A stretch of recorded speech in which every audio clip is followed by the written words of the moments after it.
So this is going to be much different from my earlier content, as this is more of a rant video. I don't have a script, I just jotted down ideas, and I really wanted to get this out as quickly as possible, as I kind of just got finished playing the new Class of '09 The Flip Side, the long-awaited, anticipated sequel to Class of '09 The Re-Up, and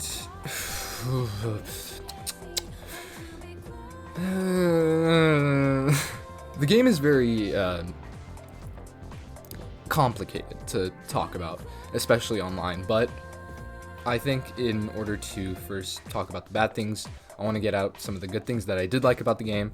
The voice actors, I think all the VAs did an amazing job with their roles, and they, in a visual novel like Class of '09, you really need the voice actors to carry it, especially since it's, mostly dialogue based.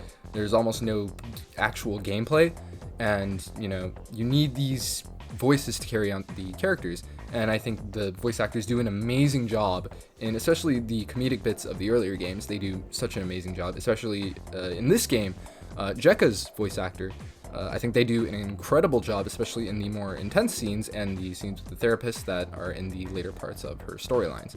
Another positive, I think, are the ideas that the game plays around with. Having it be set during the times of the first game and not a sequel or a distant sequel, I think would have been really cool, especially since we're seeing it from Jekka's point of view. And that really does open up a lot of ideas and has a lot of really good scenes that I think should have been expanded upon more in this game, given that we're seeing this world, particularly Nicole's actions, through Jekka as a person, and we understand her, motivations, her actions much more, and we put it in a new light. But that leads into the rest of the game, which I don't think is very good. First, the game is only about 3 hours long. If you do a full 100% run and go through every single decision, every single choice, every single ending, and then every single bit of extra footage that you can get without a single playthrough, it's not very long, especially compared to the other games.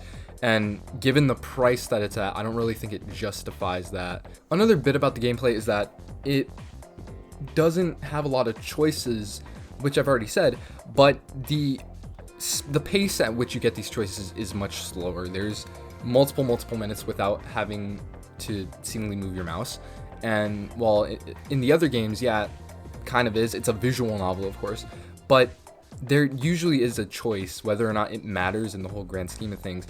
Like, very simple dialogue choices can really help a game. It makes the player feel more involved in it, especially in visual novels. Even if it doesn't lead to big revelations, it still has a bit of gameplay to keep the player hooked. This one, there's maybe 20 minutes without a single prompt, and in this game, since it's so short, all the prompts basically lead to a new storyline, which, except for one, I believe only one, and it's the drunk driving. In order to get that ending, it doesn't matter whether or not you call your father or you decide to just drive drunk. It doesn't matter. That's the only one that really is only there for fun. With the length of the game and how little actual gameplay you could call it, it doesn't really feel like a standalone sequel or a spinoff. It really feels like it should have been a DLC or an expansion pack to the first game or the Re-Up. If this was actually in the Re-Up, I don't think a lot of people would be complaining as much, but hyping it up as a full sequel, especially taking, I believe, a bit more than a year after the last one came out, kind of hurt it, or at least marketing-wise among the fandom.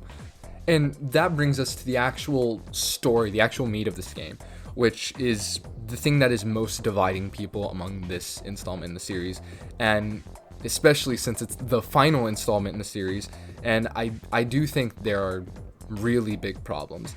And like with the biggest glaring one in the room was the inclusion of the whole like foot fetish sections of the game, which, okay, talking about this, especially in a game series like Class of '09, we're not thinking about a very morally upstanding game. The first one has a necrophilia ending and a white nationalist ending. We're not talking about moral standings or ethics or anything like that. So I think a lot of the, hate that some of these elements of the game, especially presented now with some of the language used and subject matter, I think it is a lot of people projecting their own version of the game that they wanted it to be, rather than the first couple of games actually were. And I think that really that really messes with how people choose to see this game and the choices that it makes. But that doesn't mean that there is nothing to criticize. And to get this out of the way, I don't want this to be a full like nitpick play-by-play recap of the game, because I'm making this knowing or counting on the fact that you have already played the game or you've seen a playthrough of it, and I don't really want to spend more time talking about, getting into the nitty-gritty of this. So I'm really just pointing out my biggest criticisms, particularly with Jeffrey's inclusion in this game and all the stuff that happens around it. I don't think it is a bad idea, but I do think the way it was executed was not the best. All of Jeffrey's scenes really feel like perversion for the sake of perversion. Even though Class of '09 is like mostly shock content, and let's not pretend what this game actually is. It's edgy and it's shocking. And while this game does try to do it again, I don't think it does it in a good way. By focusing and lingering on these scenes, you turn it from like a haha Jeffrey's so pathetic kind of way to, oh, why is this here? Why for so long?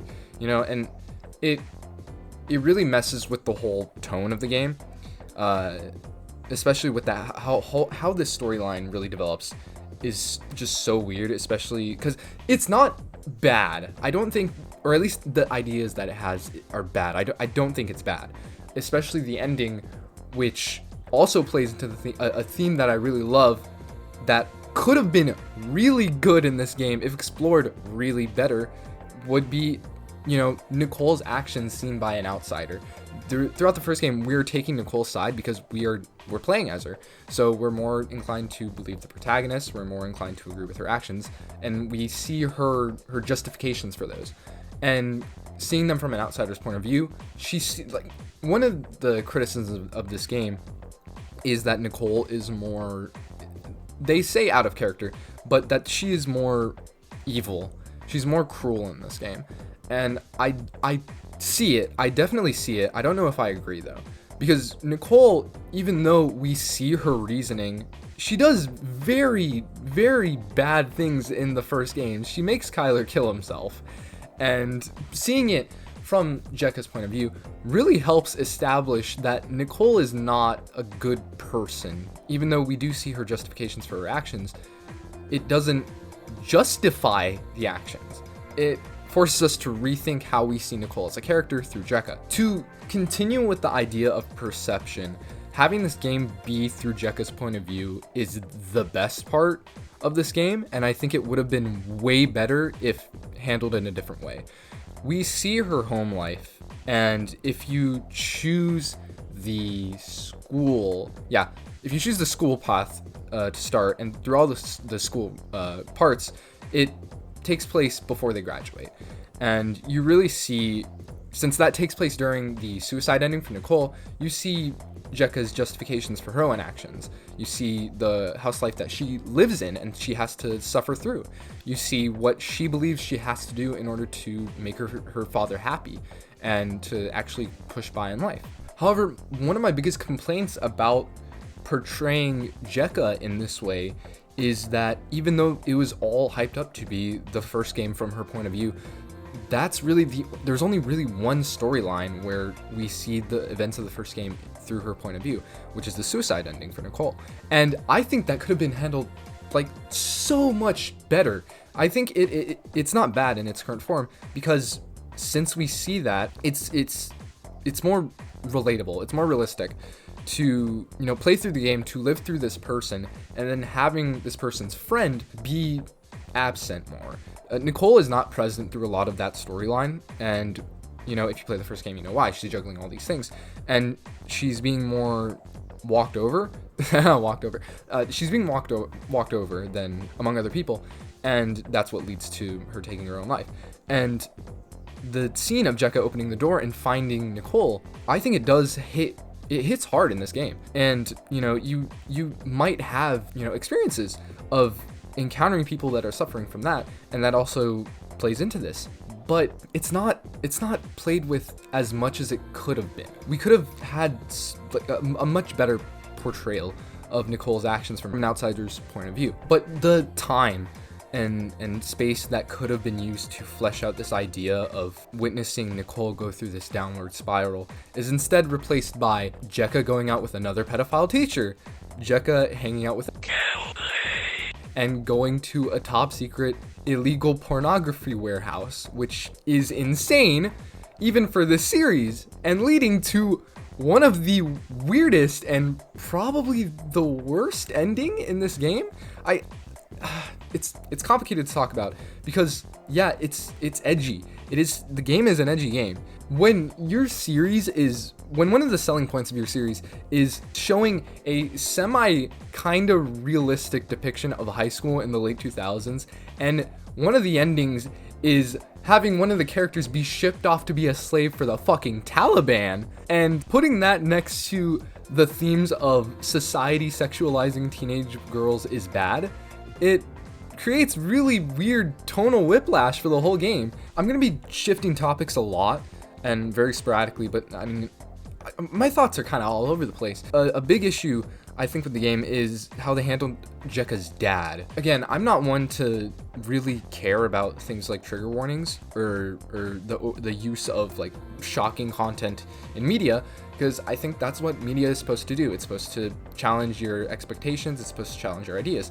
But his scenes it just feels very gratuitous at this point. It happens so frequently to the point where, like, yeah, we get he's an abusive father, but do we really need to keep seeing it over and over again? Again, it's another issue that I think could have been handled way better. Oh shit, remember Emily was gonna be Jekka's new stepmom and it goes fucking nowhere? Why was that there? Yeah, it was kind of funny, but you don't really build up upon it. It's just there. Moving on to another topic, I think a lot of criticism towards this game also comes from a very specific part of the fandom that I don't think played the games. And I can't blame them. I can't blame them. If you want to like a piece of media, a show, movie, game, whatever, and you don't actually fully watch all of it, I don't really care if you end up joining the fandom or not. It's really up to you. If you only watched like playthroughs of the game, sure, that's fine. But by not playing the game, or at least not seeing the entirety of the game, you can kind of build a version of the game that doesn't exist. And I think a lot of people had that. When reading, Twitter, Discord, whatever, about this game, you see a lot of, this isn't what the first game was about. You see a lot of, this isn't the game that I wanted. This isn't the game that is about this.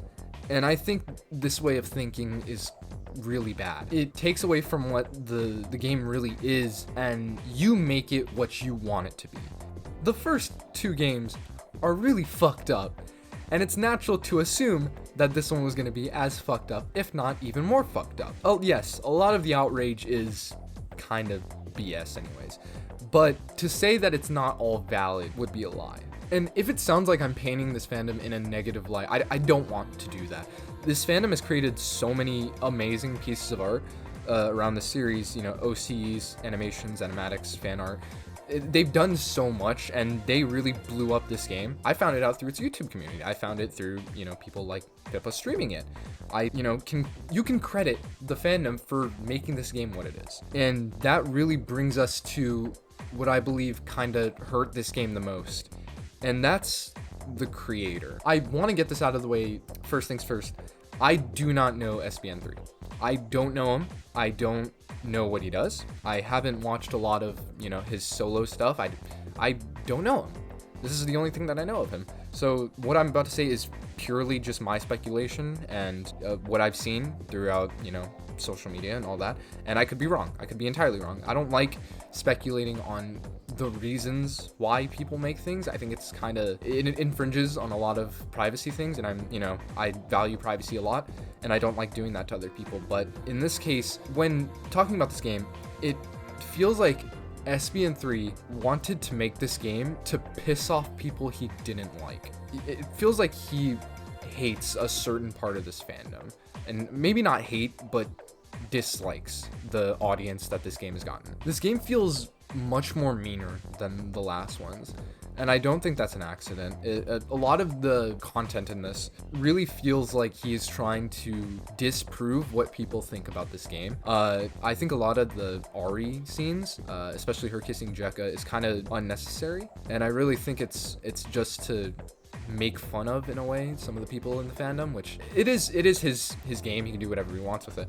But, you know, looking at how this mindset of trying to disprove what people think of your series has done to the game, I don't think it did good. It feels like he made this out of spite, and that you could really see that, and I think it hurt the game more than it actually helped it. Also, the accusations of this being like gooner content or fetish bait is harder to disprove. You know, I don't know him. I don't know. He could find this all funny. He could find this to be a joke, and, you know, that's all up to him. But when you're the voice of the character that is literally being stepped on, and you have gratuitous scenes of that happening in your own game that you are writing, people are going to start asking questions. Another part that I really questioned was the inclusion of the videos that you get at the end of the ending. You know, the grainy, old-timey camera footage. And with those, given that we've already seen them in the first game, and you give us this like kind of creepy video at the end of the first game, you know, maybe hinting at a much darker in tone sequel, YouTube series, whatever. We're gonna expect more of that, and we do get more of that. But the message that it ultimately sends, which is my interpretation of it, is that us as the player are bad people for choosing to continue in the sexualization of these characters and wanting to see them suffer. By actively participating in playing the game, we are subjecting the characters to more torture, which I don't think is a bad idea to explore. I've talked about that. I have a video where I talk about the ending of Danganronpa V3 and how it messes with the player. And that theme inherently is not bad, and I don't think it was bad to explore in this. We've already seen how it can be used with Jekka and Nicole's relationship, or at least that's what I thought it was. In the last, once you complete all the endings, you get a note from SBN3 himself, talking about how, you know, what this game means to him, what he thought of developing it, and what he thinks of, you know, the audience it gained. And while most of it is, you know, a joke, the way he phrases certain things, I think is pretty weird. How he describes the people that, you know, consume it, that are his fans, and how he makes a joke saying that, oh, the people that don't like me are pedophiles and all that. And it is a joke. I'm not saying that he meant that fully, but when it could have been phrased. It could have been phrased much better. But with that, he signs it off, aka God.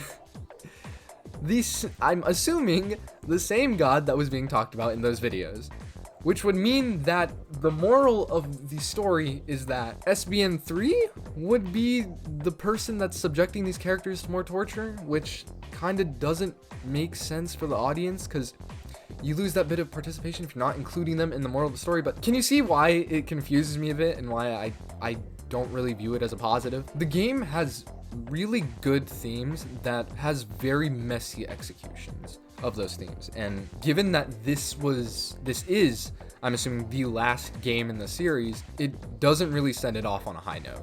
I think this is gonna have a really negative, it already does have negative connotations with the fans, and it kind of hurt the series as a whole. It's really disappointing to see, because it could have been so good. It really could have been really good, but I really think a lot of external factors kind of got in the way. I don't know the creator.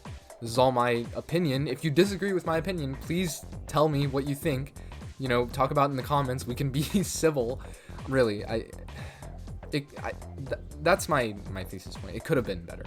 I think the way that it handled certain topics was much better than the way it handled some. The whole point of it being called The Flip Side, which is such a clever title, by the way. That's probably my biggest positive. It's a really good title. But the whole point of it being The Flip Side is that it's the flip side of the first game. You see it through a new point of view. And while one of the storylines I think does an amazing job at serving as that flip side, the rest doesn't really live up to it. And that's probably my biggest gripe with the whole game. And again, if you disagree with me, please tell me in the comments on Twitter. You know, have a fight in the comments just for fun, who cares? But yeah, yeah, this is probably the longest thing that I've made so far, and you know, it's just me talking. But to give an update on the channel, I think my next video is gonna be me talking about creepypastas that I grew up reading and what affected me in my life, and I might expand upon that to do the whole childhood fears video, which I think could be really good. So please stay tuned for that. I want to do more Chainsaw Man stuff and JoJo's soon, but please stay tuned for that. Oh, this is stupid. Yeah, later, losers. Oh shit, wait, I almost forgot the best part of the game. My boy, the Hat Man. Hell yeah, man. Give him his own game, the dark side or whatever.